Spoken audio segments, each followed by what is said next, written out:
अर्थशास्त्र। कौटिल्य का अर्थशास्त्र, जैसे कि मैंने बोल ही दिया कौटिल्य, तो अर्थशास्त्र किसकी रचना है? कौटिल्य की। ये लगभग 6000 श्लोकों पर निबद्ध है। इसका 3 प्रकार से विभाजन होता है। पहला तो आपका देखेंगे अधिकरण। कितने अधिकरण हैं? 15 अधिकरण हैं और अध्याय 150 अध्यायों पर निबद्ध और 180 प्रकरण और लगभग 6000 श्लोक। और ये एक राजनैतिक ग्रंथ है, ये एक शास्त्र के रूप में और इसको नीति के रूप में भी कहा, और वास्तव में इसको कई विद्वानों ने एक स्मृति भी कहा है। क्या कहा है? स्मृति के रूप में भी व्याख्यान मिलता है। कौटिल्य के अर्थशास्त्र में हमको पढ़ना क्या है? सबसे पहले हम ये जानने कि ये किसमें निबद्ध है? अधिकरण में। कितने अधिकरण है? 15। उनमें से जो पहला अधिकरण है जिसका नाम है विनयाधिकरण। विनयाधिकरण में हमको बहुत सारी चीजें हैं, जैसे कि दंड नीति क्या होती है, किस प्रकार से मंत्रियों को नियुक्त करना चाहिए और कैसे पुत्रों को राजा के द्वारा अपने राज्य से हटा देना चाहिए अगर पितृभक्ति आदि का कार्य नहीं करते, किस प्रकार के गुप्तचर होने चाहिए आदि का वर्णन मिलता है। और नीतियों के बारे में बात करते हैं तो सबसे पहले पूछा जाता है कि आचार्य कौटिल्य ने कितनी नीतियों को माना है? तो 4 नीतियों को माना है। त्रयी, वार्ता, दंड और आन्वीच की। कितने प्रकार की नीति? लेकिन एक नीति को कौन मानने वाले हैं? शुक्राचार्य। मात्र दंड नीति को मानने वाले आचार्य वो है शुक्राचार्य। और बृहस्पति 2 नीतियों को मानते हैं। कहते हैं कि दंड नीति के साथ साथ कौन कौन? वार्ता नीति को भी मानना चाहिए। लेकिन मनु संप्रदाय को मानने वाले जो अनुयायी हैं या उनको मानने वाले आचार्य हैं, उन्होंने 3 नीतियों को माना है। कौन? दंड नीति, वार्ता नीति और त्रयी को। 3 को। वार्ता का मतलब होता है कृषि, व्यापार आदि। ये ध्यान रखिएगा, वार्ता कई बार पूछा गया है, क्या है ये? कृषि, व्यापार आदि।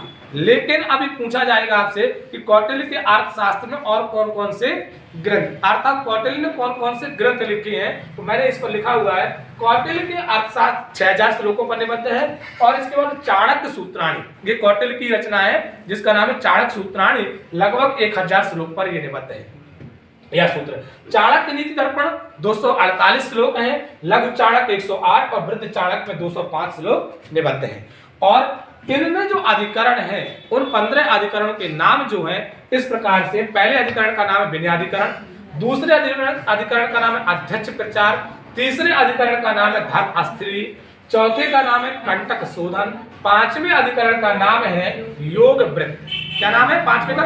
योग वृत्त। ध्यान रखिएगा। 6वें का नाम है मंडल योनि और 7वें का विशेष रूप से याद रखिएगा साध्य गुण, जो कि आपको 6वें की तरह लगेगा, लेकिन 7वें अधिकरण का नाम है साध्य गुण। 8वें अधिकरण का नाम है व्यसनाधिकरण, 9वें अधिकरण का नाम है अभियास्य कर्म, 10वें का नाम है शांग ग्रामिक, 11वें का नाम है वृत्त संग, 12वें का नाम है अवालियस, 13 का नाम है दुर्ग लंबोपाय, 14वां का नाम है औपनिषद और 15वें का नाम है तंत्र युक्त। इस प्रकार से 15 अधिकरणों पर लिखी गई एक रचना है कौटिल्य के द्वारा।